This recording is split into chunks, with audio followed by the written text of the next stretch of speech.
Wahenga wanasema tuwe na akiba ya maneno, tusijimalize sana, maana mwisho wa siku waja watakuja kukukumbusha kwamba kuna siku ulisema hivi.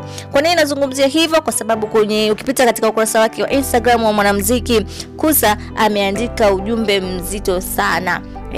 Na ujumbe gani huo? Basi naomba utege sikio lako hapo nikwambie. Ukipita katika ukurasa wake wa Instagram wa Kusa amesema hivi: natoa project sio ngoma na nitatangaza rasmi kwamba isipohiti nitasimama mziki kwa muda wa miaka 3. Akaweka na emoji hapa ya huzuni. Yaani hii si ipandishwe vijinyimbo tu, hata ipandishiwe majini itaenda.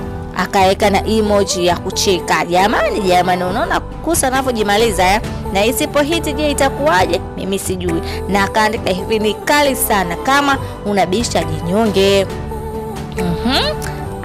Komenti yako isipoguswa ndani ya masaa 4, tuma namba utapokea 10,000. Akaweka na emoji ya kopa na kimkono hapa. 5 wa mwanzo tu. Jamani, unalipi la kuzungumza hapo kabla ya hiyo project ambayo anataka kuitoa? Maana wa Tanzania tunabadilika muda wowote. Hebu tuambie hapo kwenye sehemu ya comment. Usisahau kusubscribe, kulike na kucomment. Jina langu ni Minado.